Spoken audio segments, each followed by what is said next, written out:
Good evening and welcome to the Chatham Board of Selectmen's November 10th, 2020 meeting. It is now 6 o'clock. This meeting is remote participation only. Please note this meeting is being recorded and will be available shortly hereafter for scheduled and on-demand viewing on any smartphone or tablet device. If anyone else is recording the meeting, please notify me. Pursuant to Governor Baker's March 12, 2020 order suspending certain provisions of the Open Meeting Law, General Law, Chapter 30A, Section 18, and the Governor's March 23, 2020 order imposing strict limitations on the number of people that may gather in one place, this meeting of the Chatham Board of Selectmen is being conducted via remote participation. Every effort will be made to ensure that the public can adequately access the proceedings as provided for in the order. A reminder that persons who would like to listen to this meeting while in progress may do so by calling the phone number 1-508-945-4410, conference ID number of 134-208-476#, or join the meeting online via Microsoft Teams through the link in the posted agenda. While this is a live broadcast and simulcast on Channel 18, despite our best efforts, we may not be able to provide for real-time access. We will post a record of this meeting on the town's website as soon as possible. Okay, welcome everyone. And so what I'm going to do right now is take a roll call for a quorum with the Board of Selectmen. But before I do that, I just want to remind people that they need to, it would be great so that we can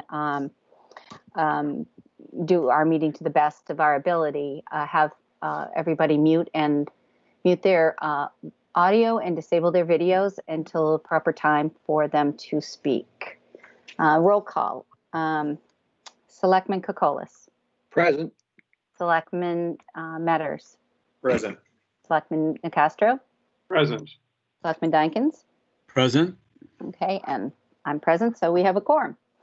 All right, so we have a few things on our agenda tonight. Two things in particular to kick us off is the meeting minutes that we have October 20th, 2020 and October 27th, 2020. Do I have a motion to accept the October 20th, 2020 meeting minutes? Madam Chair, I move that we accept the October 2020 minutes. Do we have a second? I heard second from Dean. Any edits or Jeff? Yes, thank you, Madam Chair. Page 5, fourth paragraph, starts, Mr. Bartholomew said funds are received weekly and invested in underperforming assets based on portfolio targets. He said the fund's risk profile at 70% in equities as recommended for municipalities, OPEB trust funds, and agreed to by Chatham's OPEB trust. Okay. And agreed to, and I have a further, I want to totally delete the next sentence and add this sentence. Okay, go ahead. This aggressive investment, the aim of this aggressive investment approach is to build over time enough principal to generate earnings that will support annual OPEB expenditures in perpetuity. And I'll repeat that if Shauna needs me to. Shauna, do you need that repeated? Just the last half, please. Yeah. The aim of this aggressive investment approach is to build over time enough principal to generate earnings that will support annual OPEB expenditures in perpetuity. Thank you. Yep. Anything else, Jeff? No. Anybody else? Okay, so we'll take a roll call vote to accept the meeting minutes of October 20th, 2020 as amended by Jeff. Let's see, Peter? Aye. Corey? Aye. Dean? Aye. Jeff? Aye. Chair says aye. So the minutes have been accepted 5-0. Okay, the next are the meeting minutes from October 27th, 2020. We have a motion to accept the meeting minutes. So moved. Second? Second. Okay, do we have any edits or comments? Peters and Jeff? No, I'm Peter? done. Okay, Thank you, you're done. Madam Chair. Yep. I have a few small ones. First one's on page 2. Last paragraph, third sentence. where it talks about, information is reported on the number of cases that are, it says symptomatic.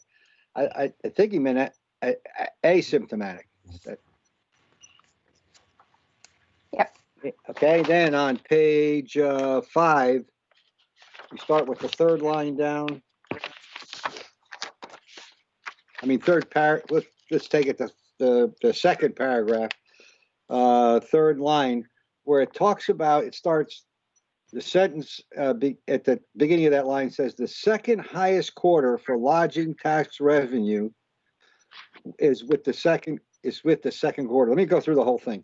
Director Halala said the town received $913,303 in short-term rental taxes for the first quarter FY 2021. She said the first quarter of the fiscal year is traditionally the second highest quarter for lodging tax revenue, with the second quarter usually being higher. I just have a question. Was that what she said? I think she did. I don't think is that what, yeah, it seems off, but Alex, maybe that's right. Alex has her hand up. Alex? Yeah, let me check my notes. I think I have that with me, so just bear with me right now. Sure. Okay. Anything else while you're waiting, Peter? Yeah, let's go to page 9. Bear with me. I'm getting there. Hold on, Peter. Alex, do you have that now? She's still looking. Can you repeat the sentence again? I do have the short-term rentals here. So I know that usually the short-term rentals, this would be the highest. No, actually, it's the second quarter. It's the highest quarter that we get. I'm just checking. Sorry. Second quarter of the fiscal year? That would be like, December. October, November, December. Yeah. No, it's because the receipts that we receive in the first quarter are for Got it. June, July, and August. Yeah. Okay. Understand. Let's see, on page 9, the second paragraph, last sentence, is just a spelling, which begins with 8, should be R, A-R-E. And then, in the bottom paragraph, second to last line, the sentence starts, Director Halala said, and then insert, she would complete an estimate. And I guess that's it. Well, wait a minute, I have one on 10 also, another nit. Page 10, third paragraph from the bottom, second to last line. It starts with, noted that technology has made operations more efficient, comma, but it had, but. It has not replaced. That's it. Okay. Thank you, Madam Chair. Thank you, Peter. Thank you, Alex, for the clarification. Any other edits or for the amendments for the, okay. All right, hearing none, I'll take another vote to accept the meeting minutes of October 27th. Peter? Aye. Corey? Aye. Jeff? Aye. Dean? Aye. And the chair says aye. So the meeting minutes of October 27th, 2020 have been accepted 5-0. All right. Okay. So next is public announcements and agenda item requests. I just want to make a note, if you note that some of us have these lovely backgrounds back here, that we're slowly, the public officials in town and the staff you'll be seeing more of it. It just will lend some continuity to the concept of us having who we are. So it's easier to identify who we are. On another note, I just wanted to make a note that we're going into our 8th month of remote meetings with the Board of Selectmen. And also, let's see, just a matter of note, on December 1st, there will be a joint meeting with the Airport Commission and the Board of Selectmen, and we will be discussing the Airport Commission's governance at that time. So mark your calendars for December 1st. It'll be a regular Board of Selectmen's meeting, and we will be inviting, and the Airport Commission will be joining us. Okay. Saying that, do any other selectmen have any public announcements or agenda item requests? Corey? Yes, Madam Chair. It's been a while since I've done the rundown of board, committee, commission vacancies. So if you could bear with me. Sure. As of November 6th, 2020, the Airport Commission, 1. Aunt Lydia's Cove Committee, 1. Board of Health, 1. Cape Cod National Seashore Advisory Committee, 1. Committee for the Disabled, 2 associate. Conservation Commission, 1 regular, 3 associate. Cultural Council, 2. Energy Committee, 1. Human Services Advisory Committee, 2. Independence Day Parade Committee, 2. Local State Building Code Board of Appeals, 3. North Beach Advisory Committee, 4. Open Space Committee, 1 alternate. Public Ceremonies Committee, 3. Railroad Museum Group, 2. Traffic Safety Committee, 1 alternate. Members serve 3 years. Associates and alternates serve 1 year. So anyone interested in serving, please check out the town website, fill out a talent form, and we would be happy to interview you and put you in a place. Thank you, Corey. Sure. Dean? Yes, Madam Chair. Following up on Corey's listing and the comment that you made about the Airport Commission joint meeting, we do have an opening, as Corey mentioned, on the Airport Commission. I know we have several applicants. I think it would be a good thing, since that is an interim position that fills a vacancy caused by someone who had been on the committee for a while, the commission for a while. I think it would be a good idea, and I'll sort of present this as a soft agenda item request, that we try to fill that before December 1st, if possible, because I think it would be good if you're going to be talking about governance issues for the new member to hear and participate in that discussion. Thank you. Thank you. Thank you. Any other agenda item requests from the Board of Selectmen? Oops, I accident muted somebody. Oh, Jill, you have your hand up. Thank you, Madam Chairman. So I just wanted to make a couple announcements regarding Veterans Day. So tomorrow, Channel 18 will share its Veterans Day celebration at noon. It will be broadcast on Channel 18 and also available on YouTube and on demand. And then it will replay each day at 11:30 until Sunday for the same. But I'm sorry, just got distracted. Veterans Day ceremony will air at 11:30 in programming until Sunday. And so I just wanted to thank Channel 18 for that. And I see Ryan has his hands up. Ryan? Yeah, sorry, I just wanted to say that's 11 a.m. Correct, Mark? Tomorrow. Yes, That's right, 11 a.m. Thank you. Yeah, 11. 11. And then in future, I think broadcasts, I had it at 11:30, but. That's correct, yes. Okay, good. The other thing, very quickly, if I can, I just wanted to recognize, take this opportunity to recognize current Chatham employees, including the Vice Chairman, Peter Koukoulas, who have served in the military for their service to our country and to the town of Chatham. And there's just a few, but I wanted to start alphabetically by service branch. So with the Army, we have Sergeant William Glover. With the Coast Guard, we have Dr. Bob, Jason Holm, John, who we know as KZ, Mike Ryder, and Police Officer Josh Wisniewski, and that's with the Coast Guard. For the Marines, we have Jim Horn and firefighter Pete O'Hara.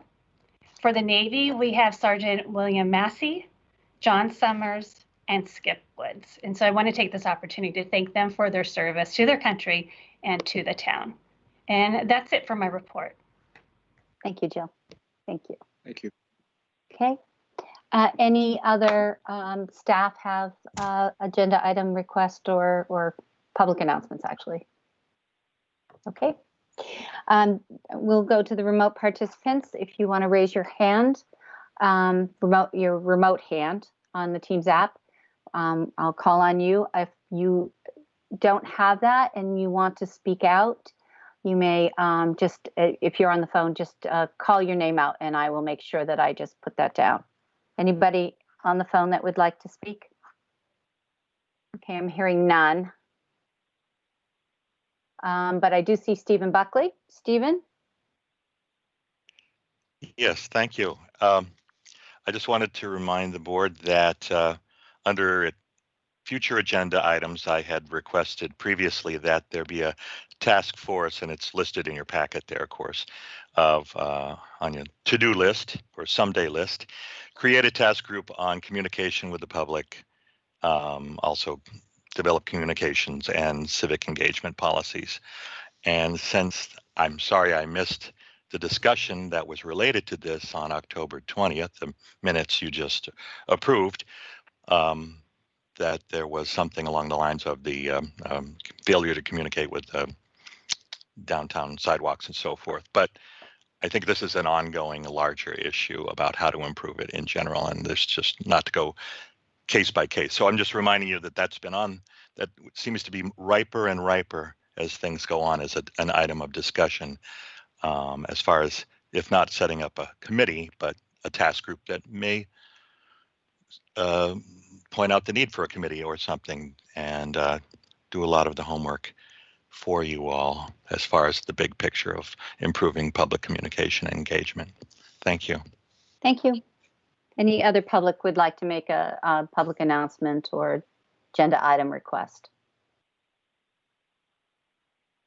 Okay, I'm not hearing any, so we'll move on down the line to our agenda. We will go to new business, and there will be a coronavirus update from the Director of Natural Resources, Dr. Duncanson, and then Jill, our town manager. So Dr. Duncanson. Yes, thank you very much, Madam Chair. So for tonight's COVID-19 update, we are, well, not we, worldwide, we are currently at 51.2 million cases, and we are at 1.2 million deaths. In the United States, we are now over 10,200,000 cases, and we are over 239,000 deaths in the US. In Massachusetts, as of the 5 o'clock update today, we are at 174,881 cases, and we are at 10,184 deaths, and that includes both confirmed case deaths as well as probable case deaths. One thing that we've talked about on a number of occasions is the fact that the demographic of those getting sick has changed. And I just wanted to say that the 30 to 39-year-old demographic is currently accounting for the 0 to 39-year-old demographic is currently accounting for 55% of the cases. So the young people are clearly the ones that are getting the COVID-19 most aggressively right now. And as we've talked about in the past, it remains to be seen whether that is going to translate into a higher death rate or hospitalization rate, because we do know that that younger demographic, while they get it, they tend to get less severe cases. So, you know, that has shifted significantly since last spring, when it was really the older demographic that was accounting for the majority of cases. There's been that significant shift. In Barnstable County, as of this afternoon, we were at 2,180 cases, and that was an increase of 30 cases since yesterday. You know, over the last couple of weeks, we've had a number of days in Barnstable County where we had cases in the low to mid 20s, and then we dropped back down again to the, you know, the 6 to 8 to 10 range. But again, yesterday, in the last 24 hours, we are back up 30 cases. And that's an increase of 188 cases since the last update to the Board of Selectmen back on October 27th, because you did not meet last week. So over the last 2 weeks, we've seen an increase of 188 cases on the Cape. Luckily, the number of deaths on the Cape is not mirroring that trend. We are currently at 186 deaths on the Cape, which is only an increase of 4 deaths since your meeting on the 27th. And I shouldn't say only, any death is not good, but clearly we're not seeing as great an increase. And again, I think that's a reflection of the fact we have a younger demographic that is getting more of these cases. And then in Chatham, we are currently at 45 cases confirmed And we still have the same 2 deaths that we've been reporting on since the beginning of the summer. And the case count in Chatham has gone up 6 since your last meeting. So not a significant number, which continues to bode well for the fact that the Cape and Chatham continue to do all the right things. Just a couple of other things I wanted to touch on.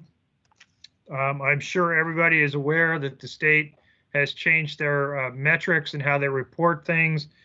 And the risk map, that gray, green, yellow, and red map that we've all become very familiar with over the last several weeks, is a quick way of finding out, what communities were in the red zone and not the place to be. That map is no longer being produced by the state. We talked about it today with the state on our call with DPH. And there was some pushback from communities that were red and whatnot, that just having a map like that was not necessarily a good thing. So the state is no longer producing that map. They do still issue the color-coded standings by town when they issue their public health report, which comes out every Thursday. And then just a couple other things. I just wanted to reiterate again that effective on Friday, we now have a mask mandate throughout the Commonwealth anytime you're in a public place. So basically anytime you're outside your own home, even on the road, unless you're in the car by yourself or in the car with family members, you should be wearing a mask. And there are some exemptions to that, but mainly for gyms and restaurants when you're eating. But in general, you should be wearing a mask at all times when you're out in public and interacting with others. So previously, we used to say wear a mask when you could not social distance. That exemption for social distancing has gone away. You should be wearing a mask now at all times, even if you can social distance. And just because I know we got a couple of phone calls at the end of last week and in the beginning of this week from the public, I have spoken to various contractors working on Route 28 in West Chatham, as well as other locations, reiterating to them that even their construction workers need to be wearing masks. And I had a good conversation with the gentleman working in West Chatham today. The site super, and he understood that, and he's going to be following through with his people. As I also talked to the Mass DOT representative who was on site as well, reiterating that, and they're going to be keeping an eye on it. Interestingly enough, he said last spring when it first came out, Mass DOT inspectors were required to take pictures at the job sites to document that the construction workers were complying. He said they're not doing that now, but that may change as time goes on.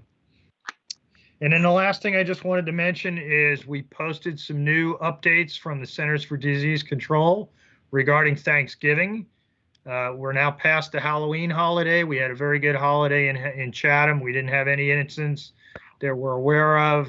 Trick-or-treating in some of the more heavily used neighborhoods in the past was not as heavy this time. But it went well. But now the next holiday that we have coming up after Veterans Day tomorrow is the Thanksgiving holiday, when people tend to have, large gatherings at their houses. So CDC did come out with some new updated guidance yesterday, which we posted on the website, as well as we have the guidance from our Mass Department of Public Health up on the website. So I would urge everyone that is contemplating a Thanksgiving gathering at your home to take a look at that information. Because you may kind of rethink things over the next couple of weeks. Because again, CDC and others have reiterated that the largest numbers of cases are currently being attributed to gatherings within the household. Small parties, birthday parties, and things like that.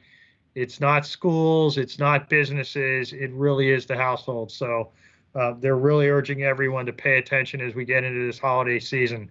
And to take the appropriate steps. And with that, I'd be happy to answer any questions. Thank you, Bob. I was on the call with the reopening task force this morning, and Vera Hatik from the County Health Department was reiterating strongly about the Thanksgiving activities. One of the things that she brought up that I thought is really important for maybe the public to understand is plan your shopping, plan your grocery shopping. You know, don't be waiting to the last day to go to the grocery store to get your food for Thanksgiving. I thought that was rather interesting. And Sandwich did come out with some sort of guidelines about your college students coming home that I think I shared with you guys, and hopefully you'll share with the Board of Health to take a look at. But it seems like Nantucket and the islands are really suffering with their numbers being up a lot, and a lot of it is trade organizations, the trades that are getting impacted. So, masking construction sites would probably be a really good idea at this point. Dean, your hand was up. If you'd like to ask a question. Yeah, thank you, Madam Chair. Bob, the +6 increase in Chatham of cases. Do we have any information that's disclosable on the demographics of that number? I don't have demographic information tonight. I can certainly get that and present that at your next meeting if that's of interest. Yes, but just offhand, I can tell you it's ranged. We've had some young people in the younger demographic as well as some older people. Okay. But I don't have an absolute breakdown for you tonight, but I can get that. Thank you. Thank you. Any other questions for Dr. Bob from the board? Any questions from the remote participants? You may raise your hand or speak out so I can call on you. Okay, hearing none. Jill, do you have an update for us today? I actually don't. Bob covered it all, so All right, happy to great. answer any questions. Thanks. Okay, good. All right, great. Okay, thank you. Okay, thank you very much, Bob. Appreciate it. All right, our next, just to go through our packet a little bit to give everybody an understanding where we're going to be.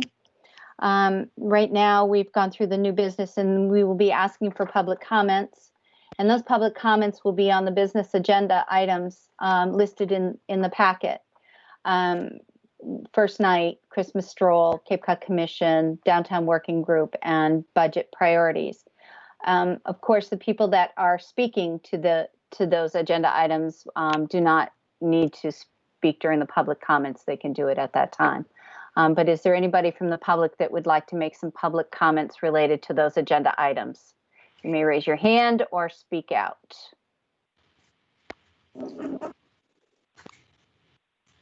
Okay, I'm not seeing any today, so that we will move on then. Thank you. Our next order of business is a consent agenda. Now, a consent agenda is a calendar is where we may accept a motion to vote on the items in the agenda in its entirety. There are two tonight. One is the appointment of Megan Downey, Human Resources Benefits Administrator, as an alternate to the Cape Cod Municipal Health Group. I don't know if Jill wants to speak to that in any manner tonight. And then a committee appointment for the Open Space Committee. It's an alternate where we have an appointee, Dee Dee Holt. We have interviewed her a number of times, and she's applied for the Open Space Committee. So does anybody want to take any of the consent items out of the calendar before we get a motion to vote? Or Jill, did you want to speak to the appointment of Megan Downey in any manner? Nope, all set. Nope. It's all okay, great. Okay, a motion to accept the consent agenda. Motion to approve the consent agenda. Second. Okay, we'll take a roll call vote. Peter? Aye. Corey? Aye. Dean? Aye. Jeff? Aye. And the chair says aye. Okay, that is a 5-0 to approve. Okay. Next, we're going to have a public hearing, and within the public hearing, this is on the utility pole at Main Street and Library Lane, but it's been moved. And I'll let DPW director or the representatives from Verizon speak to that. This is a public hearing where people may speak to the issue or ask questions in relationship to the poll hearing. So I'm going to have our clerk, Selectmen Matters, read the public hearing notice, and then we'll proceed. Thank you, Madam Chair. Town of Chatham Board of Selectmen Public Hearing Notice. The Chatham Board of Selectmen will hold a virtual public hearing at 6 p.m. on Tuesday, November 10th, 2020, on the Microsoft Teams platform to consider a joint request from Verizon New England Incorporated and NStar Electric Company, DBA Eversource Energy. The meeting may be accessed via a link in the meeting's posted agenda or by calling 1-508-945-4410, conference ID 134-208-476#. Petition Plan Mass 2020-32 proposes to place one new pole, hole 15/9 approximately 15 feet south of the center line of Library Lane on the easterly side of Main Street. This action is necessary to upgrade electrical service. All interested parties are encouraged to attend. Signed, the Board of Selectmen. Thank you, Corey. I'm not sure who's making this presentation. Is it a representative from Verizon or is our DPW director making that presentation? Hi, this is Tom Stanton, representing Verizon. Hi, Tom. Hi. I don't know if you have the right documents. That description is not where the pole is supposed to be going. We did get an updated petition plan this afternoon. That's changed the location, I believe. I don't know. Is Tom on? Yeah, well, the drawing that I sent is the new drawing that you have. And the pole line, as you can see, is on the left-hand side of the street. Mm-hmm. Right. So they're looking, the reason for the new pole, Eversource is upgrading their system for the downtown area and the town offices. And they need that pole for their equipment. They call it a reclosures. So that's why they need the new equipment. It's rather large equipment and they can't fit on existing poles. Okay. Any questions from the board? Do we have any questions from the public? Madam Chair, Yes, go ahead. I guess I was a little late raising my hand. That's okay. Calls me. The original plan that was filed showed the pole going on what I would call the north side of Main Street. I'm not sure why they have different terms for the descriptions in their plan, but it looked as though it were going right at the corner of the library and Library Lane. Now the new plan shows it going across the street, approximately as I see it at the boundary between the Methodist Church and Puritan Clothing. That's what I see. Now, that's correct. Is that correct, Mr. Stanton? Yeah, yes, it is. Okay. So when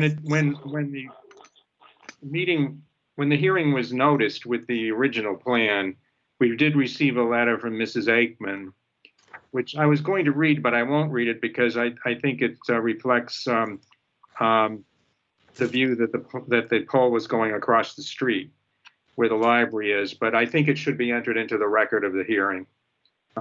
She was advocating for underground placement if that were the case. I think, however, that the Methodist Church and Puritan Clothing, who are on the other side,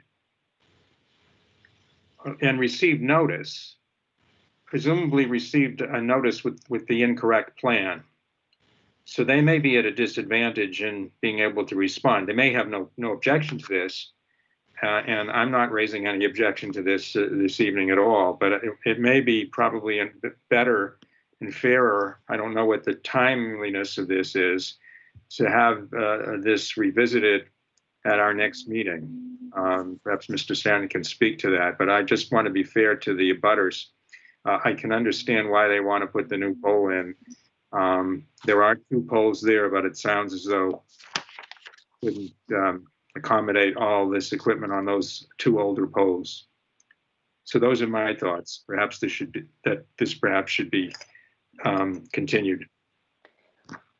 Thanks, Dean. I think that's only fair.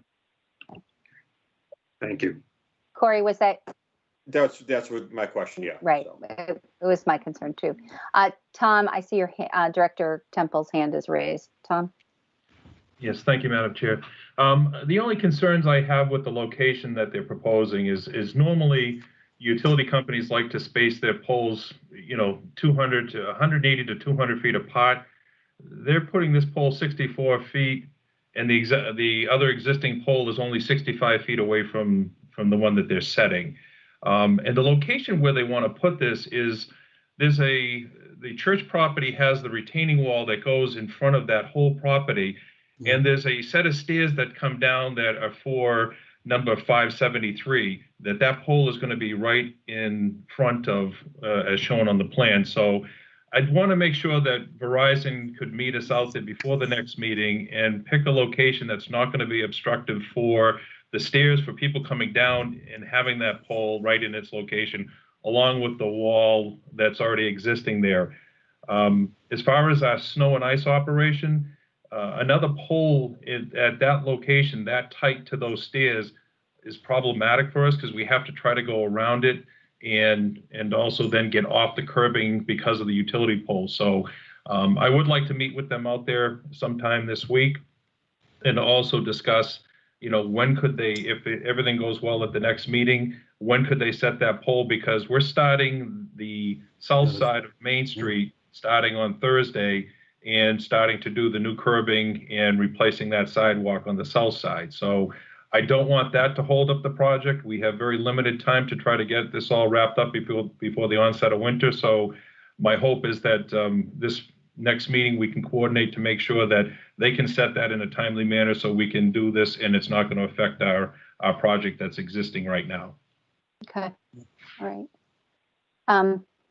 Any other comments from the board? No, I think what Tom just reported makes a lot of sense, and I think they ought to get back here and make sure the pole's not right in front of the staircase, and we get it done so we can finish the sidewalks. I think that those are excellent points. So, unless I hear a motion, I don't think we should move anything forward tonight. Okay, unless I hear a motion or comments from the public, I think we will take no action on this tonight and move on. Madam Chair, I think we have to vote to delay it to high date specific. I think. Do we want to just continue the hearing and leave it open till next week, Jill? Would that be what we would do? I would suggest that the soonest would be next week, and it would not require any additional advertisement. So I guess it's up to you, Tom, and the right-of-way representative if you guys can meet sometime before Tuesday. What about notification to Puritan and the church? Will it mean? Madam Chair, go ahead, Dean. That may go to the issue whether you need to re-advertise because the previous advertisement contained an incorrect plan. I'll defer to town staff on that. But otherwise, I would move to continue the hearing until the DPW director and the petitioners come back to the town. Leave it up to them for when they want to come back. I don't think we need a date certain, Peter. Yeah, it's fine. I understand. In the planning board, we always had to have a date specific. I understand. Sure. I'll second that motion. Okay. Shauna, you had your hand up for a nanosecond, but it's down, I think. It's back up again. Okay. I was going to suggest to the November 24th meeting just to make sure that we can fit in the notice and the re-advertisement. Okay. Excellent. Thank you. I'll amend my motion accordingly. All right. And I think okay, we have a second. And I'll second it. Yeah. Okay. Any further comment or questions? All right. Let's take a vote on that. To Jeff? Aye. Corey? Aye. Dean? Aye. Peter? Aye. Chair says aye. All right, we're going to continue the meeting until the 24th. We'll have more information. Thank you very much. Thank you. Take care. Thank you. All right. Okay, so our next order of business is our business agenda. This is board discussion only with the presenters. So our first is about first night, and it is Paul Stuka. Paul, welcome. You're the first night chairman, and so welcome. Are you here? I see you're. I am indeed. All right. Care to give us a little update? Thank you, Madam Chair. I am the first night chair this year, and this will be our 30th year in doing first night. And unfortunately, we will not be having the celebration we intended to have on the 30th anniversary for obvious reasons. We are still trying to do things in the town and for the town. It will look somewhat familiar, but really a bit different. We'll not be doing the inside activities. We'll not be doing the fireworks. We are obviously very aware of the COVID situation in terms of masking and social distance, but we do want to provide some things that'll seem familiar to town residents for the first night. And specifically, what I'd present and ask for support from the town would be three things. As said in the letter, the placement of ice sculptures on town property. We plan to use 4 ice sculptures this year, 2 of which would be on town property, specifically at the library and at town hall. As a fallback, if either of those locations did not work, we would like to use Kate Gould Park. And I have spoken to the Parks and Recreation Committee about that. But the first choices would be the library and in front of town hall. Second issue, in place of the noise parade that we typically do down Main Street at 6 p.m., that would be, in normal years, a walking noise parade, which would then go to the field for fireworks. This year, we're proposing a vehicular noise parade from the beginning of Main Street to the Rotary, and I'm assuming that would last for 15 or 20 minutes. I have been in touch with the health department as well as the police department on that, and they've been very supportive, obviously dependent on what the COVID regulations are at that time. So we'd like to keep that tradition going if possible. The third issue would be, we normally do a town photo in front of the lighthouse on the morning of New Year's Eve. And obviously we cannot do that with the COVID situation. So what we are trying to do is have people submit photos online of their families or small groups. And we'd also like to provide a photographer in Kate Gould Park at the bandstand. The dates that we'd like to do that would be December 30th and December 31st for approximately 2 hours each day. And then we would try to put together a compilation town photograph, which would be distributed either on our website or through CVS or both. So those are the things that directly involve the town approval that I'm requesting. Thank you very much. And the theme this year is on ice. The theme is First Night on Ice, which has multiple meetings. Obviously, the time of the year and the fact that we're limited in terms of what we can do this year. Okay.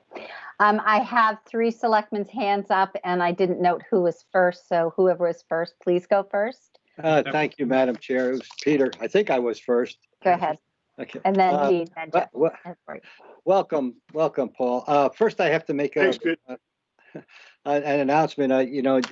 In the last couple of years, I've recused myself because I was helped on the board of the First Night, and I'm not doing that this year because I'm not on. My wife is, but that's a different story as far as participation. Anyway, it's good to see that we're going to try to do something with first night in a lot of ways. And I just had a couple of questions only because we've done this with a number of people that come in and talk about doing things in the town. And it's good that you've spoken to the parks and also the Board of Health and the police department and so forth. On the ice sculptures, putting them in front of the library and in front of town hall, are they going to be, is the sculpture going to be done like they've done previously? It's going to be a block of ice and then someone will do it. And essentially, how are we going to handle, how do you handle the number of people that are going to be around it? I understand the social distancing part, but I imagine the health department has also talked about that. That's my first question. And then I have one other. Yeah, we realized that could be an issue. The blocks, Peter, are delivered and then they have to be cut there. There's really no other way to do it. In terms of having somebody on site, that would be a possibility. One of our members to try to limit the number of people that would gather there. But essentially the ice carvings would occur during the day, and we're hopeful that there wouldn't be large crowds gathering there. There'll be 4 different locations. Okay, and if you couldn't find it on the town property by the library and town hall, I don't know if I have I can understand why you want to do it. It would then be put in Gould Park. And then I guess I like the idea of the noise parade. The photos, I think, is a great idea. You're able to control that, I would think, pretty well. Well, the photos would be small groups, either couples or family gatherings on the bandstand, one group at a time. And we will have a professional photographer there to do it. So the time will certainly be limited.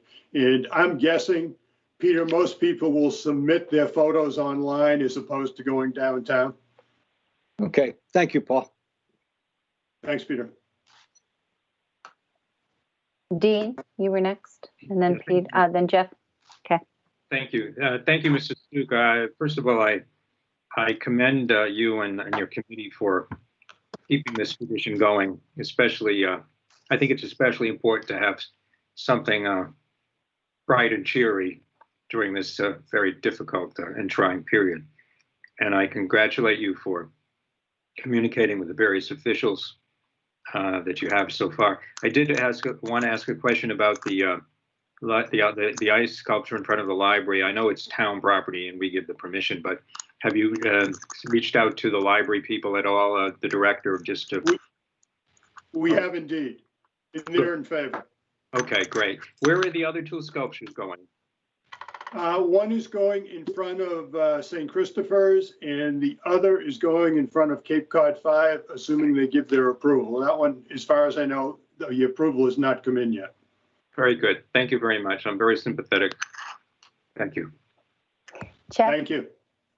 Yeah, thank you, Madam Chair. Paul, thank you so much for continuing the tradition here and being creative in light of the COVID. I think it's a great plan. I just had one question on the families and small group picture taking. I just want to make sure the Board of Health signed off on that, and you've got some good guidance there on how you do that safely. That's all. But other than that, I think it's a great plan, and I congratulate you and your team, and have fun. I think it's great. Thank you.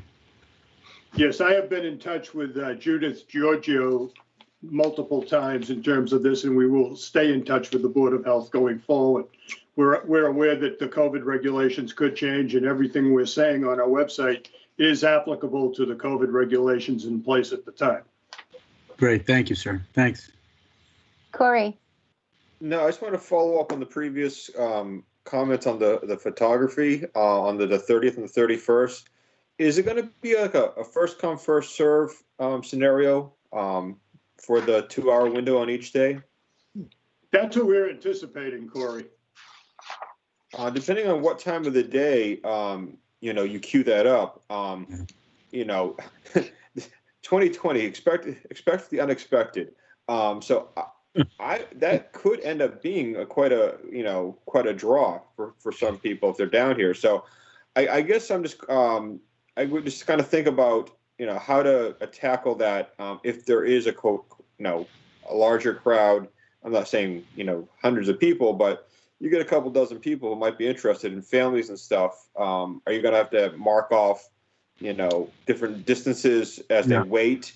And, how to address all that? Because, if the weather's right and the time is right, you could get a fair amount of crowd. And if you're doing this in family style 2 hours, you're only going to get X amount of, families together. So I just kind of think that over, flush out the details a little bit on that, because if it is successful, which would be good, you just want to be able to handle it in an appropriate manner. Corey, as you say that, I'm thinking of two different things. First of all, I think we could mark off 6-foot increments, but the more important thing I'm thinking of is perhaps we could set up a schedule online and ask people to submit a time when they could want to come down. And that would helpfully disperse the crowds. As I said, we're anticipating that most people are just going to submit their personal photos online. But for those that do want to come down, I think it would probably make sense to ask them to commit to a time and maybe give 5-minute slots to do it, because I honestly don't think we need more than that. No, it's going to depend on the weather and the actual time you put, the actual time. If it's like 9 in the morning or 11 in the morning or whatever time you start, that's probably going to be a small factor for some people. And the weather, I stress, will always be a factor. Okay. All right. Thank you. So we will definitely mark off 6-foot increments to keep people apart. And I will ask the web chair to see if we can get that online and have people sign up for times. Good. Sounds good. Good luck. Yeah. Thanks. And Paul, I think a lot of signage is very helpful about reminding people for the social distancing side of this. I had to deal with a fair amount of crowds showing up for an event this summer, and we were constantly reminded about, keeping distance, wearing masks, and we allotted time lots for them to come, time blocks, and it worked out very well. So it can be done, and it can all be done safely, and everybody can have a great time. So I guess if there aren't any other questions, do we have? Need a motion, Madam Chair? Yeah, we need a motion. I move to endorse the plan submitted by the First Night Chatham Committee. A second. Okay. All right. Any further discussion from the board? Hearing none, we'll take a roll call vote. Corey? Aye. Jeff? Aye. Dean? Aye. Peter? Aye. And the chair says aye. So the motion is carried 5-0. Good luck this year. We wish you well, and let's hope 2021 has a brighter future. Yeah. Thank you, Madam Chair. Okay. Thank you. Thank you. Thank you to your volunteers and your committee for having such a wonderful event in Chatham year to year. Okay. All right. Our next is the Christmas Stroll update, and that is from Mary Kavanagh, the director of the Chamber of Commerce, Susan Dim, who is the Downtown Merchants president, and Jen Allard, who has an event planning company that I forgot the name of right now. My apologies, Jen, but welcome. I don't know who's going to make your presentation, but do I hear from them? Hi, thank you, Madam Chair. It's Mary Kavanagh. I believe Jen is on the call from Mainsail Events. Okay, Jen? Yes, I am. Hi. Hi, thank you. You're welcome to unmute your. You're welcome to enable your video if you'd like. Sorry, I apologize. I'm having some technical difficulties, so I'm tuning on the phone. Okay, great. But thank you for your time this evening. The Chatham Chamber of Commerce and Merchants Association has really been focusing on how we can achieve the best holiday season possible in light of everything that is going on with COVID. And so we're focusing this year on visiting, shopping, dining in Chatham all season rather than a Christmas stroll weekend. We just really felt that given the pandemic, it wouldn't make sense to invite people to Chatham on one evening or one weekend and to invite crowds. So this year, really the focus begins Thanksgiving weekend and goes through first night. we have a few events that we are going to sort of sprinkle in over that time frame. They will be mostly virtual on Friday, December 11th, which would have been the kickoff to Christmas Stroll weekend. We will be doing the tree lighting. However, it will be a virtual tree lighting. And it's something that we're going to be filming in advance and streaming on social media. We also will be posting that online, and we'll hopefully be working with a local TV station to have it on the local channel as well. And so that'll be taking place at the normal time, 6 p.m., but we'll be filming it earlier so that we don't invite crowds to the park on that date.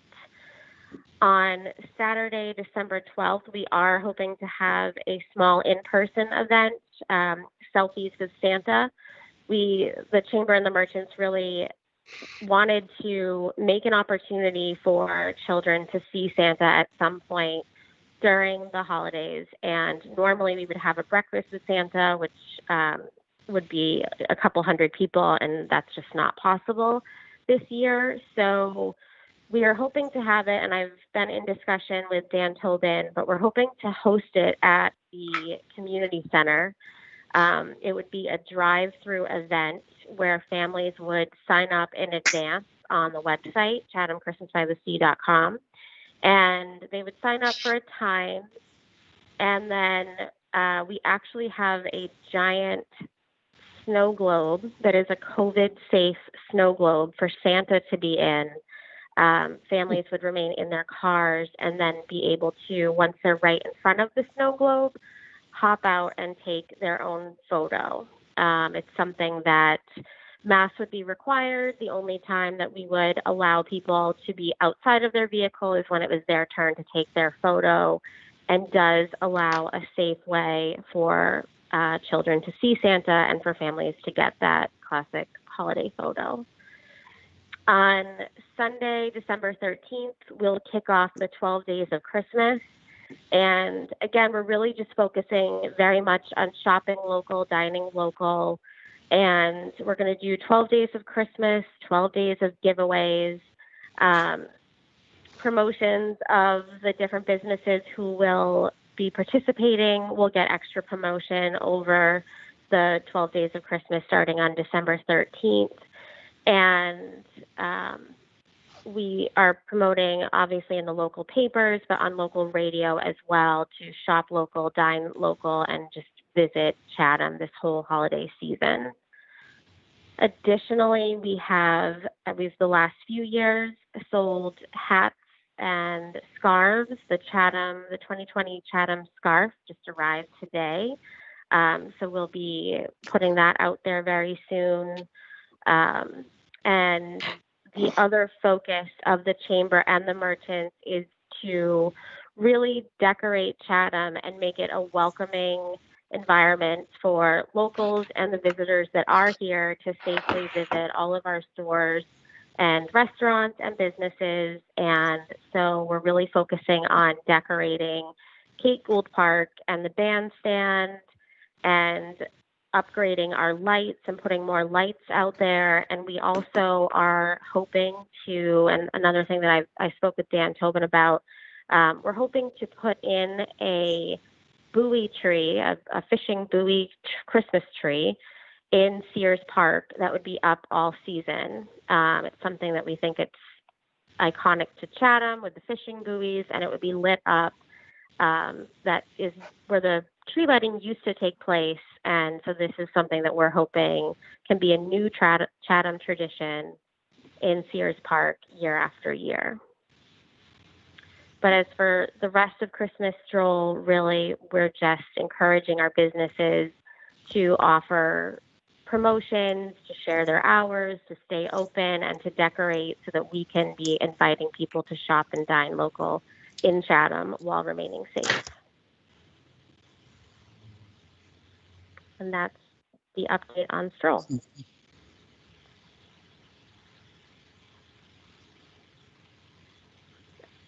I don't know if Mary or Susan, you have anything that you want to add.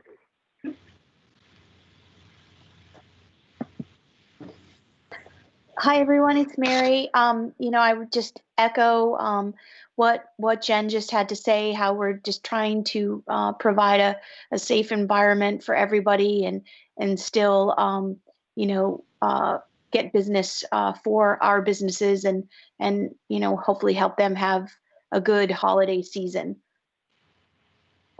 Yeah. I can't unmute. I'm stuck. We heard you. Yep. Oh, you did? Oh, okay. Yep, we heard you. Okay, my mic says I'm muted. So, okay. Thank you, Jen. Sorry about this.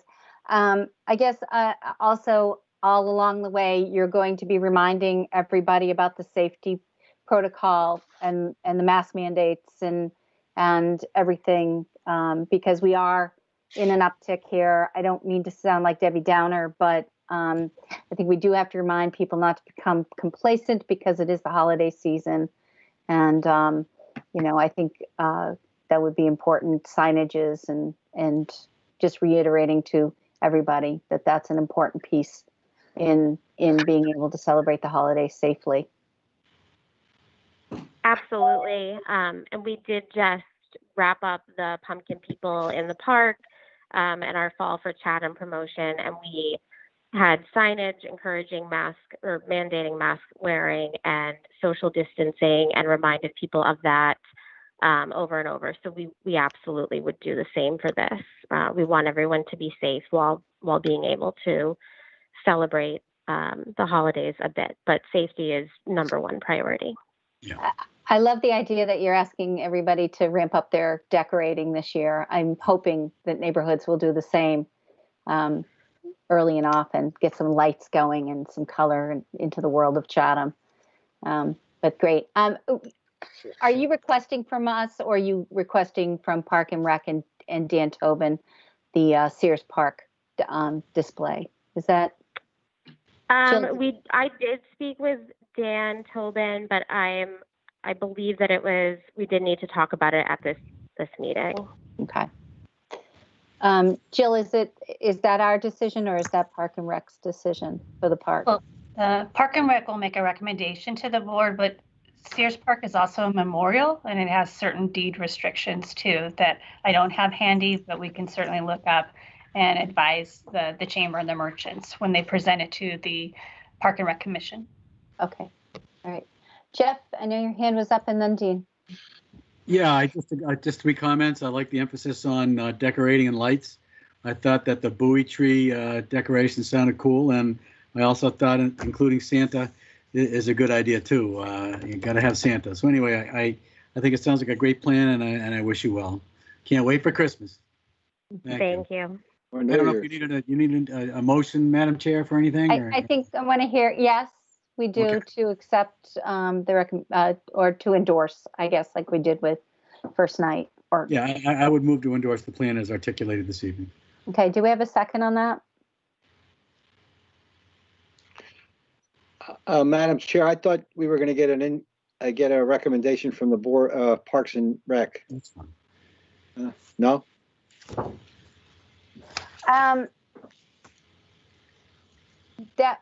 So the special request for the Sears Park, I think that we needed to wait for that. Okay. Well, I'll withdraw my motion then. Okay, we'll withdraw it and then wait to hear. Dean, did you have comment? Yeah, thank you. Thank you for the presentation. I agree with Jeff. It sounds like a very good plan. I like the idea that it's not trying to pack a lot into one weekend, given the circumstances we find ourselves in, but to extend it over a longer period of time and encourage the dining and shopping activities, right, visiting activities. I did want to express a comment about Sears Park. That's the triangle, basically, right? Isn't that what we're talking about? Yeah. And I know that there's a memorial to the Civil War there. It's going to be checked, but the last few years, ever since the tree was moved, the Christmas tree was moved from there down to Kate Gould Park, I felt that area has become somewhat of an orphan during the Christmas stroll. I know there've been lights in the form of a tree there, but it really isn't the same thing. So maybe the buoy the idea of a buoy tree might work. We'll see what it looks like. I guess I was hoping that the presentation was going to say we're moving the Christmas tree back to Cedars Park, but obviously that's not the plan. But I'm okay with the plan as presented. Thank you. Okay. So we need to wait to make an endorsement of this until we hear from Park and Rec, or do we want to just endorse the project, endorse the Christmas by the Sea, the Christmas stroll, with a contingency about Sears Park? Do you want to do it that way so they can move on with their promotional plans? I think that makes sense, Madam Chair. That way they don't have to come back to us. Yeah. Right. You can endorse it conditionally on the on checking, confirming that Sears Park is okay for what the plan is there, and subject to the Park and Rec's determination. But in that case, it wouldn't have to come back to us. So I'll offer that as a motion. Okay, thank you. Second. All right. Any further discussion on that? I'm having difficulty seeing everybody. They're sort of we're all sort of having a connection issue tonight. So, but I can hear everybody okay. So I'm going to take a vote. Peter? Aye. Jean? Aye. Corey? I'm going to recuse myself due to the fact that I'm a chamber and merchant member. Okay. Jeff? Aye. And we can hear you fine. We can hear you fine, Shereen. Just Okay, I'm just getting a little rattled by everything that's here. Okay, and Jeff said aye, so it's 4 to 1, 4 and 1 abstention. Okay, so Jennifer, Susan, and Mary, good luck with the project. Good luck with the stroll this year. It's a little different flavor for everybody, but we appreciate your efforts in making the holidays festive for Chatham. Thank you. Thank you. Thanks so much. Thank you. We appreciate your support. Thank you. Take care. All right. All right. So our next order of business is the Cape Cod Commission update. The data Cape Cod. We have Christy Senatori here from the chamber, and as well as our representative to, not the chamber, the commission, sorry, Cape Cod Commission. And then our representative, Tom Wilson, is on board as well. So Christy, do you want to say hello? Sure, and thank you, Madam Chair, and good evening, members of the board. I appreciate the opportunity to be here this evening to discuss our Data Cape Cod website, as well as some recent business impact surveys that we've issued and received some responses on. And I'm pleased to be joined this evening by Tom Wilson, who is our representative, or your representative, to the Cape Cod Commission. He's one of our newer members and has been really active, and we're excited and pleased to have him on our board. So I know he's got some updates for you after I go through a brief presentation. Like Chairman Davis, I also serve on the reopening task force for Cape Cod, along with many of their local community leaders. And at the Cape Cod Commission, we've developed a number of resources for our local communities. And so I'm going to share my screen, if that's okay with the board, and just walk through a few slides and give you a flavor for what the Data Cape Cod site entails, as well as some of the results from our business impact survey. So just bear with me for just a moment. Sure.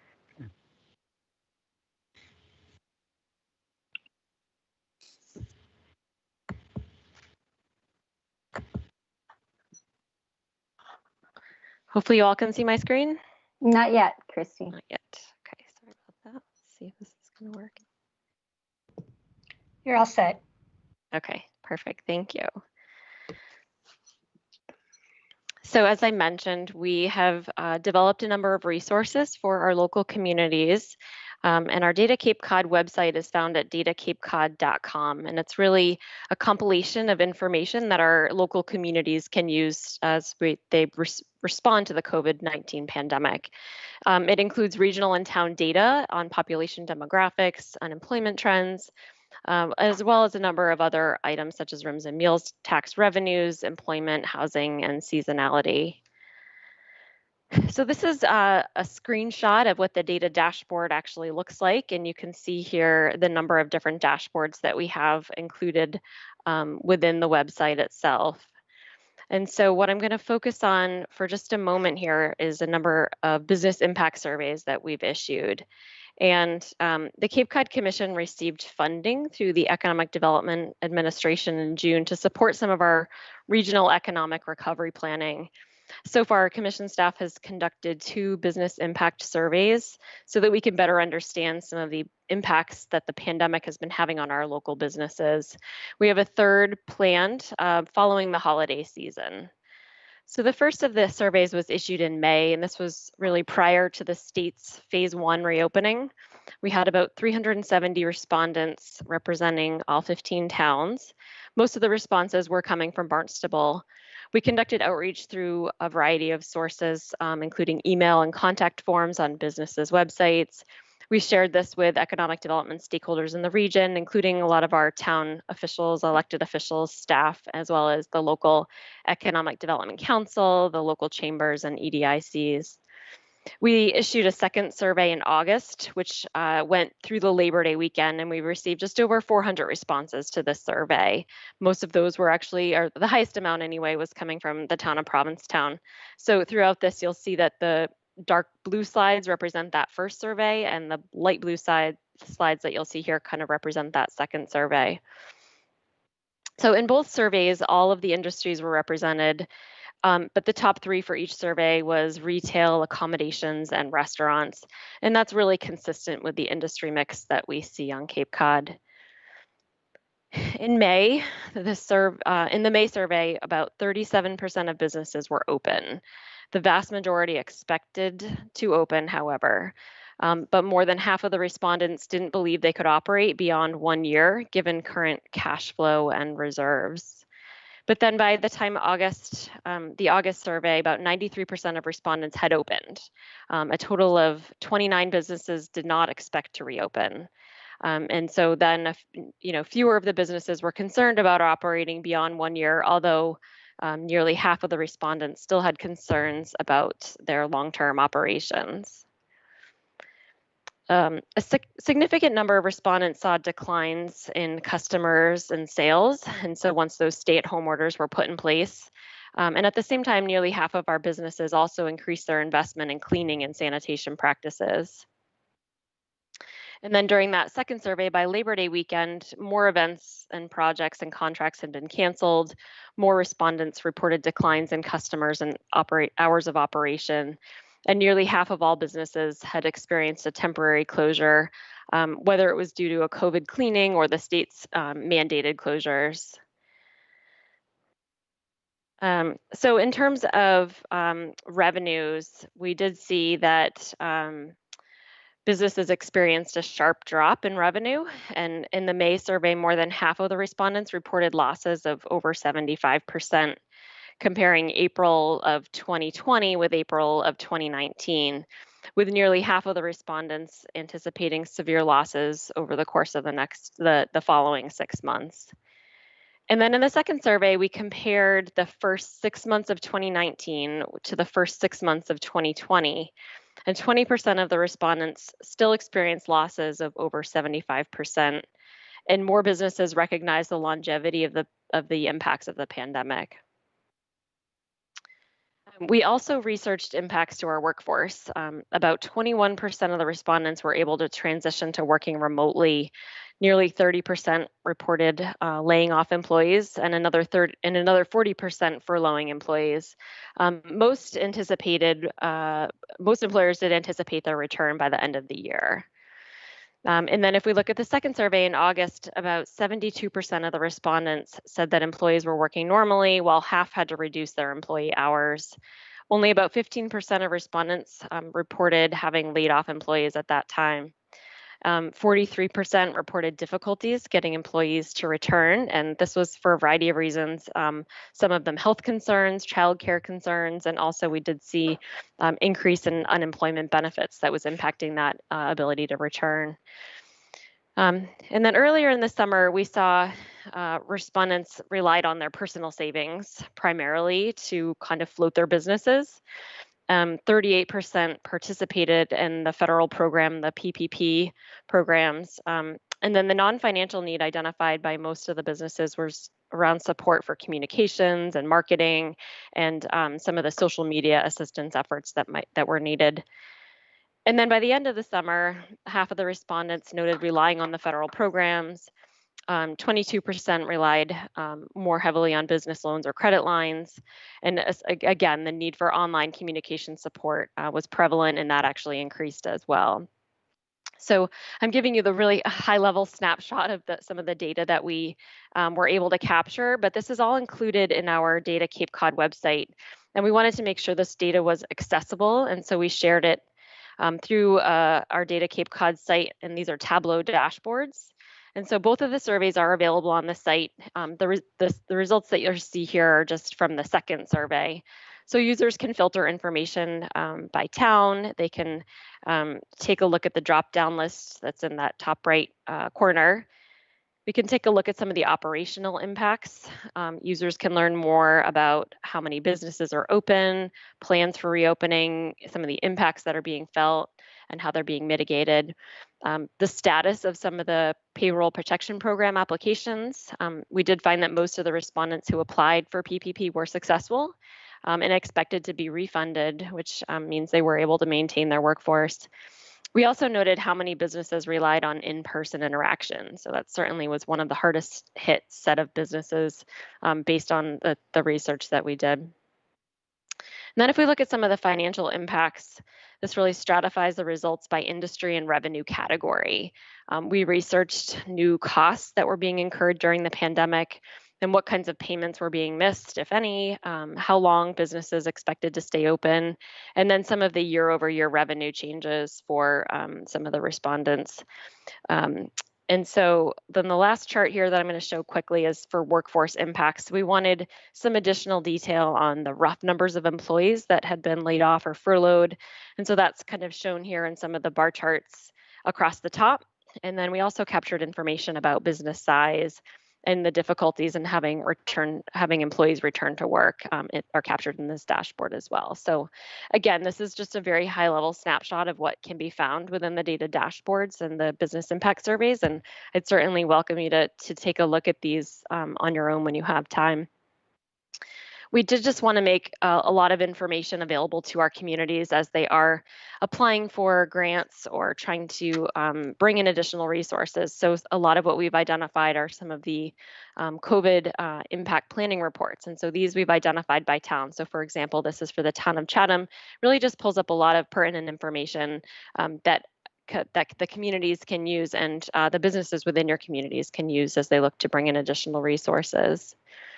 We also have on the data dashboard a series of key economic indicators, and these are more of the demographic and economic data that can be found at the county level. And then you can also drill down and get it as granular as the town level as well. So just additional information and data sets that we've made accessible. And then one that we actually gets the most attention is the traffic trends. And so this actually shows a lot of the year-over-year daily and monthly traffic information for some of the locations across the region. For example, this is actually showing the vehicle bridges, so vehicle crossings over the Sagamore and Bourne bridges compared to previous years. And so as you can see, Memorial Day weekend traffic was down by about 25%. And that slowly decreased. And to Labor Day, we actually saw an increase in the number of travelers through the crossings over the Sagamore and Bourne bridges collectively. All this information is also in another Tableau format, and so you can take a look at year-over-year traffic trends as well. And you can scroll in a little bit deeper to certain intersections throughout the Cape as well. So all this information can be found on our website, and in terms of the data dashboard, that's at datacapecod.com. We also developed a municipal planning strategies toolkit for the local communities as they potentially look to relax some of their requirements in terms of flexible outdoor seating, signage requirements. And so this is something that we're continuing to update as we get more and additional guidance from the state, and hope that our local communities will continue to take advantage of.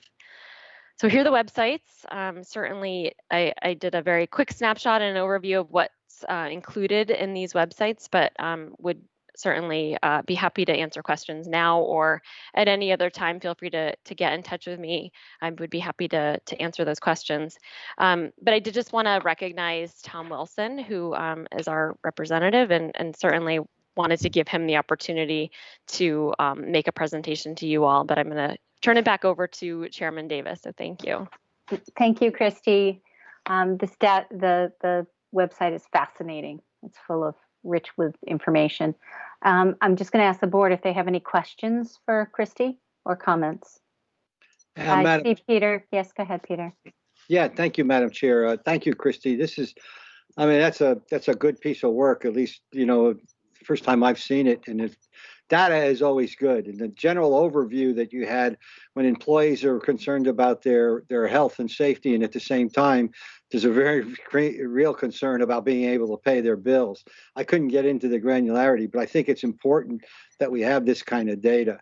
I mean, we can make decisions generally knowing that we're all hurting, but I think this is just as fine. I mean, to me, I like these kinds of things because you can get into a number of issues that are important that you don't necessarily see. Is there any discussion about, I mean, it's another grant, I guess. No, to follow up a little bit over the winter to look at where we're going. I don't know. How do we look forward to the future? I mean, we've got a worst case going on now, or things are worse than they were before. But is there any thoughts about how we can move ahead? Thanks. Sure. So through the chair, I'm happy to respond. Sure. We intend to issue a third survey, likely sometime. We were thinking it would be when the next phase of reopening happened. So we're kind of reevaluating when that next survey might happen, and it's likely to be potentially after the holidays at this point, just to get additional information and data from our local businesses. We're also working closely with the Economic Development Administration and developing economic resiliency plans for the local businesses. So we're looking to develop some templates that our communities can then use. So I think there's a lot we can continue to do working with the partners at the state level, but certainly at the local level, making sure we are providing those resources and that information to our local communities as well as the local businesses. Yeah, thank you, Christy. And Madam Chair, just a follow-up comment. This points to the fact that this is not a Chatham issue. This is a Cape Cod issue, never mind nationally, but for us regionally, it's an issue that I think we all need to work together on. Thanks. Thank you, Peter. Jeff, you have your hand up. Yes, thanks, Madam Chair. Christy, that was a great presentation. I look forward to taking another look at it. I guess I have a comment. I was struck by what I thought, unless I misunderstood the data, the kind of low level of layoffs or furloughs and layoffs. And so I think maybe a general comment, and correct me if I'm wrong, please, but that employers on the Cape did their best to try to keep people employed without furloughing. And then I really appreciate the cut by town. I think that's really, really cool. And I'll certainly take another look for Chatham, but thank you. It's good stuff. Great. Anybody else from the board? Christy, thank you very much. It was a helpful presentation to see the dashboard and what's going on with our town. So, Dean, do you have any questions, or Corey? No, I just think I echo what Peter and Jeff said, and yourself. I thank you, Christy, for coming and for the presentation. Really appreciate it. No, I do have one question. Now I'm thinking about it. When we talk about the workforce, the layoffs and the furloughs, unless I missed it, was there any let's figure how I want to ask this. Any data presented about the inability to have workforce provided? Like, certain restaurants and larger establishments rely on certain H-2B visas and workforce that come in, on a seasonal basis that wasn't necessarily available this year. Is there any data reflecting any of that kind of information?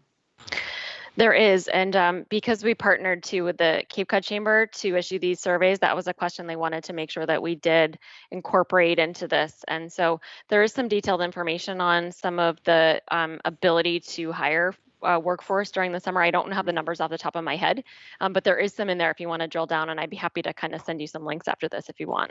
That'd be great. Thank you. Sure. Thank you, Christy. So I'm going to move on to Tom Wilson, our representative. Tom, you can unmute. Good evening. Thank you, Madam Chair. Sure. And good evening to the members of the board. I am very pleased and honored to be Chatham's rep to the Cape Cod Commission. I began my term in early 2019, and while there haven't been any Chatham-initiated hearings before the commission to date, all of the issues the commission looks at to address through its regional policy plan, such as climate change, water quality, land use, affordable housing, and transportation, directly impact our quality of life in Chatham. Currently, I'm serving as an alternate on the Climate Action Subcommittee, whose mission is to develop science-based policies, strategies, and actions that governments, businesses, organizations, and individuals can pursue to improve the region's resilience to climate hazards and mitigate climate change on Cape Cod through reducing net greenhouse gas emissions in support of targets established by the Commonwealth. This commission staff is just amazing to work with and be associated with. And I think, as you witnessed in Christie's presentation, their expertise and their ability to gather data and research issues and provide the commission members with the facts that they need to make informed decisions is just amazing. Included in this climate action plan that the commission staff is working on, they've already come out with a baseline greenhouse gas emissions inventory using 2017 as the base year. They've already completed an electrical vehicle charging station siting analysis, looking at where those might be needed as we move down the road. They've identified potential sites for utility scale solar voltaic arrays on Cape Cod. And they've conducted some, as they describe them, sub-regional municipal working group meetings to look at by towns and by areas, climate risks, hazards, vulnerabilities, and what the priorities are to date, including things like municipal adaptation and mitigation actions. Currently, they're going through a series of sub-regional stakeholder working group forums, and shortly they'll present an economic and fiscal impact analysis of the climate action plan. It's just really amazing to be part of that. Early on in my term, I was appointed as an alternate on the Committee for Planning and Regulation. An example of what that committee does was Cape Cod Healthcare came before them looking to generate a notice of intent to modify a development agreement for their Wilkins Lane property in Hyannis. That's the property in behind BJ's. And here, because of changing economic climate due to COVID, Cape Cod Healthcare was looking to alter an agreement that was initially approved by the commission back in 2003, and now partner with a development company on a mixed-use development of the site. Previously, the site had been approved for medical facilities.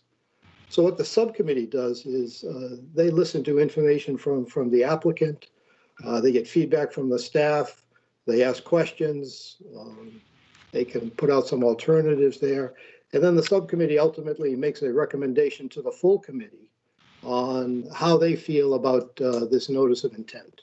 So that's what happened. Eventually, there was a full Cape Cod Commission hearing with Cape Cod Healthcare, and their notice of intent was approved. But one of the reasons I volunteer for these different subcommittees is I like the opportunity to go through an issue multiple times and get more familiar with it, so that when I make my decision, I feel pretty comfortable that I'm doing the right thing. I also volunteered to serve on a couple of development of regional impacts subcommittees. One of them was for Woods Hole Oceanographic Institute in Falmouth. Another was for True Storage Redevelopment in Bourne. And the third was Tractor Supply Store looking to build in Hyannis. And that subcommittee process is similar to what the Committee on Planning and Regulation does, in that the applicant comes before this smaller group and presents their case, and commission staff gives some feedback, and the subcommittee gets to ask questions and explore the issue further. My hope is to continue to work as Chatham's rep to the Cape Cod Commission in providing solutions that support the future of Cape Cod as an idyllic place to live and raise a family in sustainable, healthy communities and a protected natural environment. I want to thank you all for this opportunity to serve. I provided the board with a list of the other decisions reviewed by the commission during my term, and I'd be happy to answer any questions about those or any other questions that you may have. Thank you very much. Tom, thank you very much. That's quite a bit of work to be doing as a volunteer. Your service is very valued. We appreciate it. Regional collaborations are really important. Understanding the initiatives that are impacting all of us, equally important. Peter has his hand up, and so I'll let him ask a question. Oh, thank you, Madam Chair. Hey, Tom, I don't think it's a surprise to any of us that you dug deeply into this organization. Given your history and what you've done with the town, I want to thank you for what you're doing. Getting involved, as Sheena said, with a regional organization. The minute you say yes and get involved, there's a lot of work involved, and it looks like you've taken on a number of issues which, they seem like they're individual and they're regional, but a lot of that can come back to help Chatham and get us either involved or more and more attuned to what may be going on with the rest of the region. A comment: I'm looking forward to the environment, the economic impact of the environment and so forth. Most of the time you think it's going to cost you a lot of money, and there are areas that will cost, but there are also many economic benefits that come with it, as we've seen in Chatham. So I don't have any real questions. I just wanted to say thank you very much. Thank you, Peter. I believe Dean had his hand up, and then Jeff, and then Corey. Sure. Thank you. Thank you, Tom. I appreciate not only your oral presentation, but the written document that you provided to the board in advance. Very thorough, very detailed, and I thank you and commend you for your service to the town on this.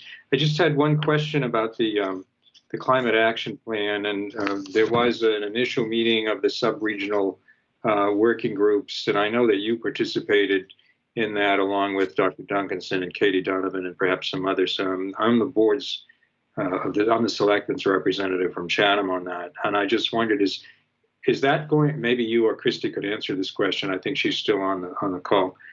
Is that sub-regional group going to continue to meet? What is the intention there? Has that been determined yet? I'd be happy to let Christy take that. Sure. Definitely. Thank you. So yes, those were very productive meetings. We held 4 sub-regional meetings with the 15 towns and would love to continue those conversations. So we fully intend to reconvene those groups. I know it's time consuming and a lot of work, but I think it will be very valuable as we develop the strategies of adaptation and mitigation strategies, this matrix, this database. So we want to make sure that the implementation of that is something that the local communities are comfortable with. And many of that is adaptation strategies and mitigation strategies that need to be completed at many levels of government. And so we certainly want to engage the local towns. And so we're hopeful that you want to continue to participate, and we will be back in touch to reconvene those groups in the next few months. Well, thank you. It's obviously a critical initiative, and I appreciate the commission taking this on. Thank you. I have no further questions, but again, thank you both for your presentations tonight and your service. Thank you, Dean. Jeff? Yeah, Tom, I can tell by the excitement in your voice that you really like this. So thanks for your report, both written and verbal.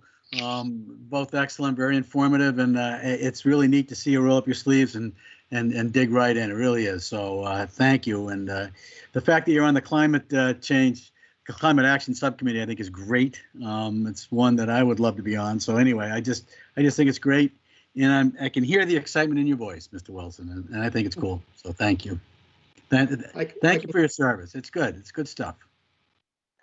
I can give you a quick story about the Climate Action Subcommittee. That kind of grew out of a citizen's petition to go into the regional policy plan and really insert some sentences and paragraphs in different parts of the policy plan to create more of a focus on greenhouse gas emissions, net zero building, and so forth. But one of the things that popped in my mind as I went through that process with the commission was what happened in Chatham with the charter review, where I'm also on the charter review committee here.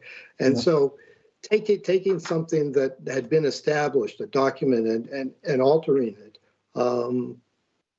it kind of just caught my eye that my experience with the charter review committee kind of lined up with what was going on here with this regional policy plan. So this climate action subcommittee is really in the middle of working its way through how we might update the regional policy plan with language that the commission will generate through this climate action subcommittee. I'm pretty excited about it. Yeah, I can tell. Well, thank you.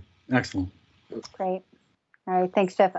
Corey, comments? No, I just simply want to express to Tom my appreciation for the time and energy you're putting into this position. Clearly, you're putting your time and energy and your passion into representing both Chatham and this entire region. So, thank you. It's been my pleasure. Thank you very much. Okay, this is great. I want to thank both Tom and Christy for their presentations this evening and look forward to more updates in coming months, maybe, perhaps 6 months. It might be nice to hear again, especially from both of you. All right, thank you.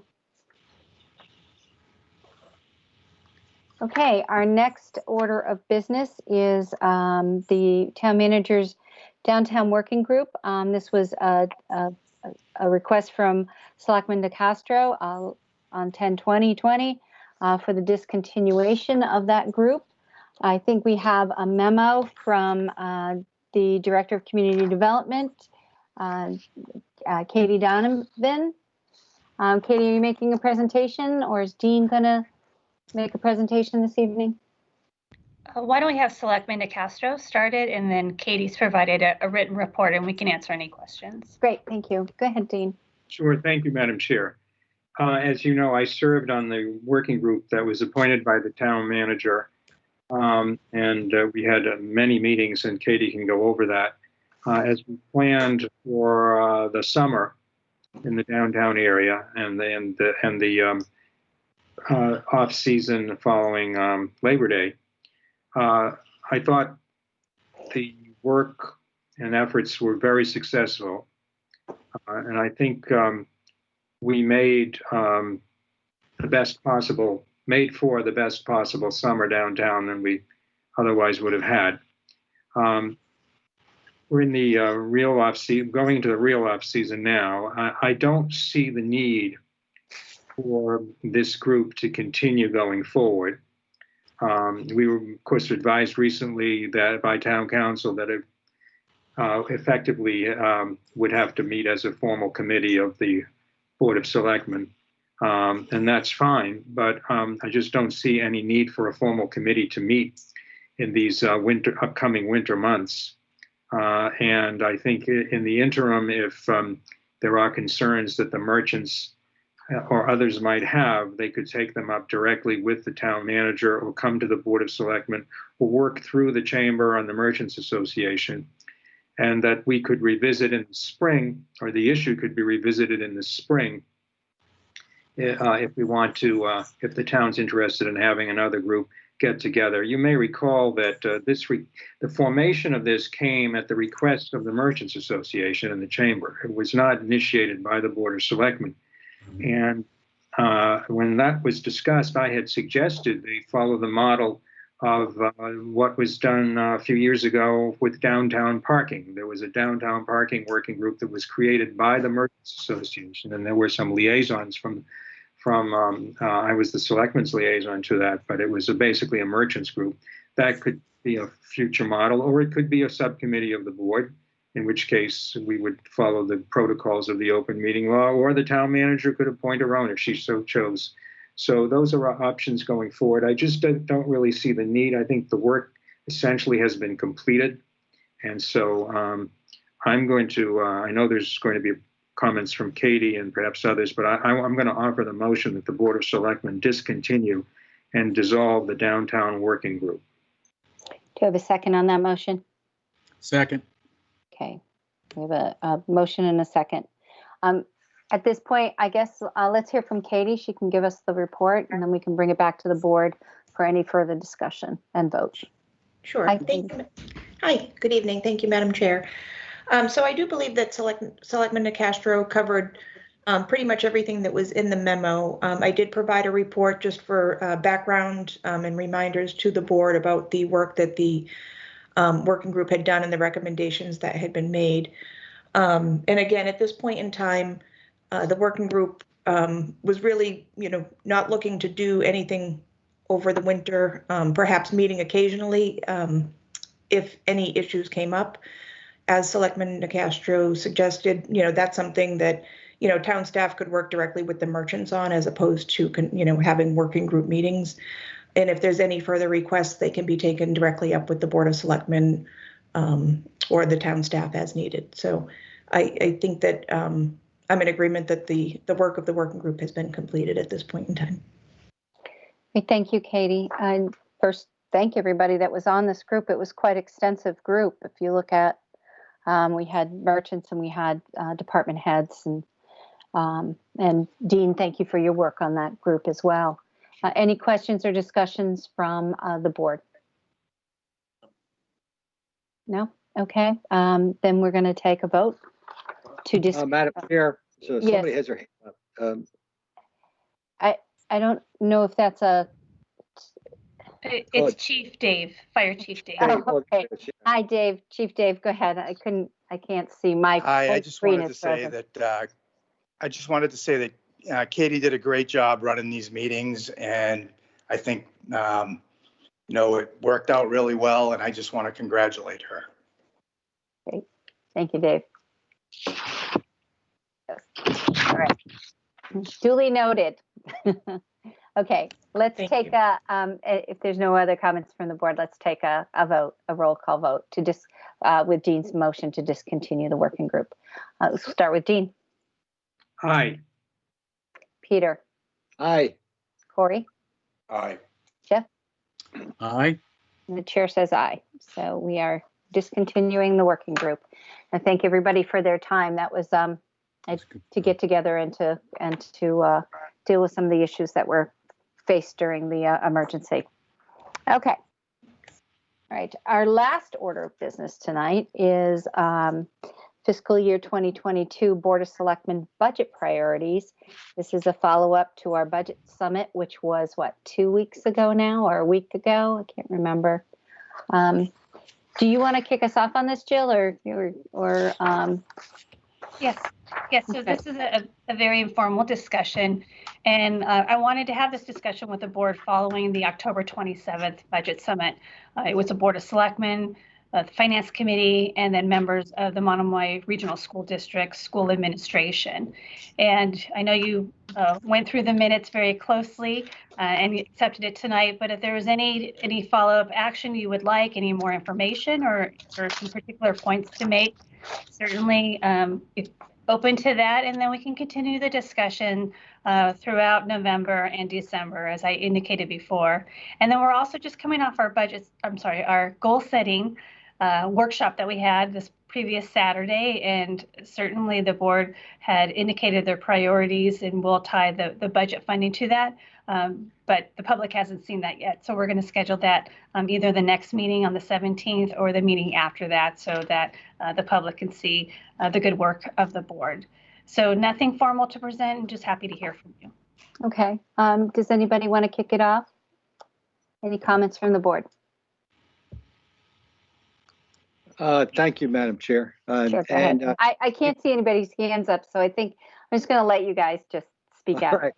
My screen is totally frozen. I jumped in, so That's okay. Go ahead, Peter. No, I as you said, Jill, there was a detailed discussion of our discussion in the minutes, which I thought was excellent. I don't have any real changes to that. I thought what we did with the Finance Committee and the sort of weighed out the priorities that were involved are important. I think, and Dean may have more to say about this one, or Jeff, our capital and how we move forward on capital is an issue we're going to have to discuss, but we have to be a little more maybe specific on that. It's not going to be easy. We have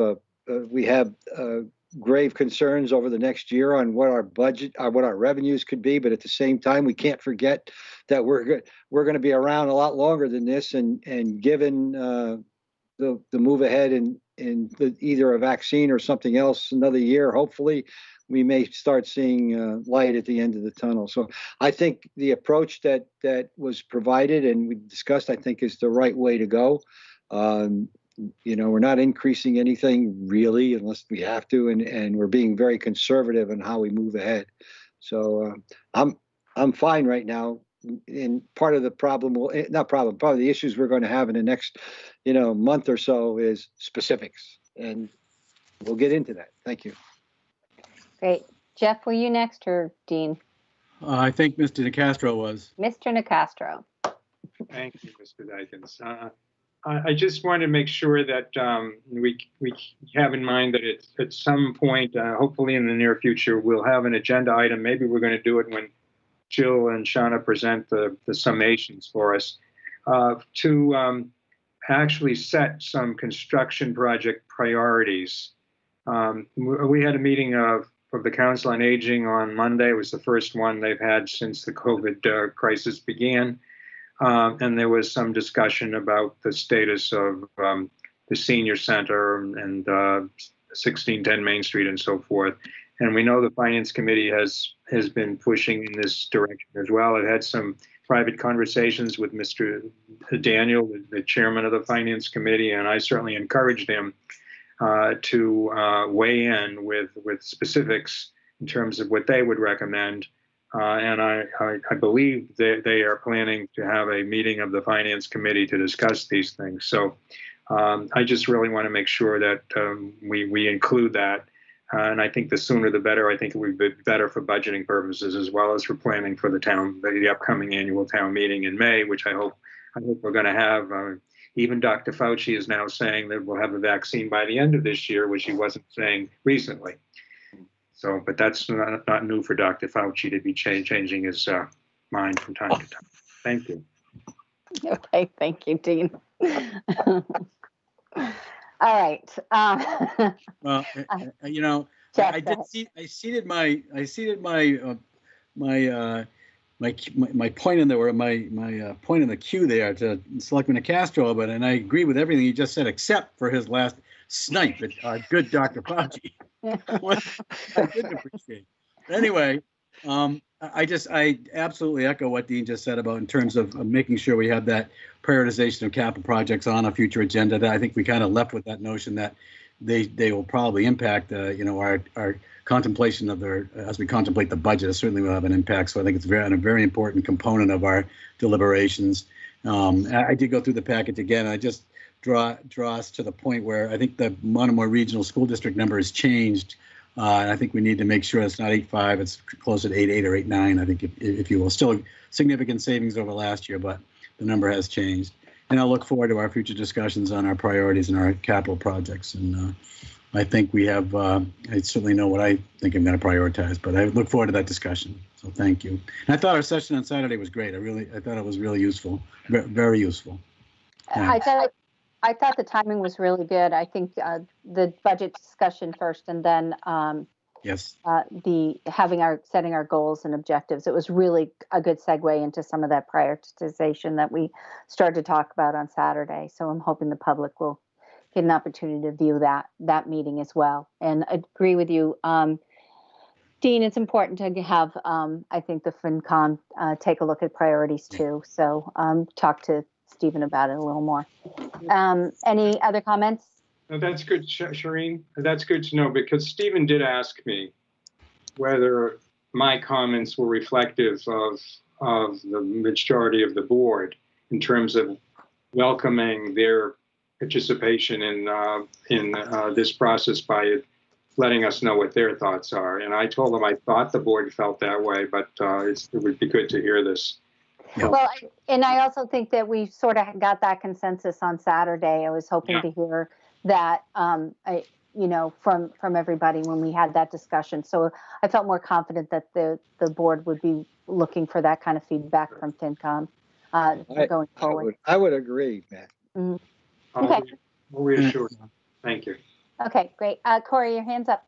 Yeah, no, I was going to agree. I think a very good budget summit and the follow-up goal setting by the Board of Selectmen on last Saturday. I think we're starting a path that we're going to have a very productive winter, and I look forward to the discussions that are going to come out of this. So I agree with my colleagues. Good. All right. Any other comments for Jill? Jill, do you have a little bit more? Just a little. No, it was just a check-in, like a post-event check-in, and so you'll see more coming from us. Again, we have the budgets are out with the departments. They're due back on Friday the 13th. Then we'll have our budget meetings for the next 2 weeks, and so I would expect December to be pretty busy with budget discussion and priorities. Good. Great. Thank you so much. Okay, so I think that concludes our agenda, yes, except for public comments from the remote participants. And I'll be accepting public comments on the business agenda items that we discussed in item 5. If there's anybody that wants to speak, they can raise their hand or speak out. It might be better to speak out because my computer is a bit frozen and slow to react. Steve Buckley, please. Okay, Steve, thanks. There's your hand. I see it now. Anybody else? Okay, Stephen, go ahead. Okay.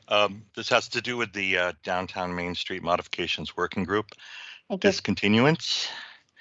The memo that I saw here that Katie Donovan wrote to you about their, what the group has done and what the suggested action was as far as discontinuing the group. I just wanted to point out that to clarify, because a few weeks ago we brought up the idea that when and I think town council confirmed what my concern was, is that the group was basically meeting outside of the open meeting law. And I'm concerned that if you discontinue it now and then start it up later on, that it'll be like, oh, well, it'll be okay. It won't be illegal. So that's my concern, that because it wasn't mentioned that the group was meeting outside of the law, that'd be an issue that comes up if it ever gets reconstituted. Thank you. Thank you very much. Any other remote participants, public comments? Madam Chair? Yes, go ahead, Dean. I just wanted to clarify in response to what Stephen just said. In the course of my comments earlier, I did point out that the board could create a subcommittee of itself that would be subject to the open meeting law on the advice of town council going forward. And that's the only way that we would consider doing that if we wanted to create a board-sponsored, a board-initiated, a board-suggested downtown working group. So I hope that is responsive to the concern that Stephen raised. Okay, thank you. It is. Thank you very much. Thank you, Stephen. Okay, any other public comments? Okay, hearing none, I'll accept a motion to adjourn tonight's meeting. So moved. Madam Chair. Yep, second. Okay. I think it was Peter and Jeff first, motion and second. Yep. I'll take a roll call. Peter. Aye. Corey. Aye. Jeff. Aye. Dean. Aye. And the chair says aye. All right. Thank you, everyone. Good evening. Thank you to the staff that participated tonight and those in the background. Reminder that it's Veterans Day tomorrow, and we will honor those that have served. So thank you very much. Have a good evening.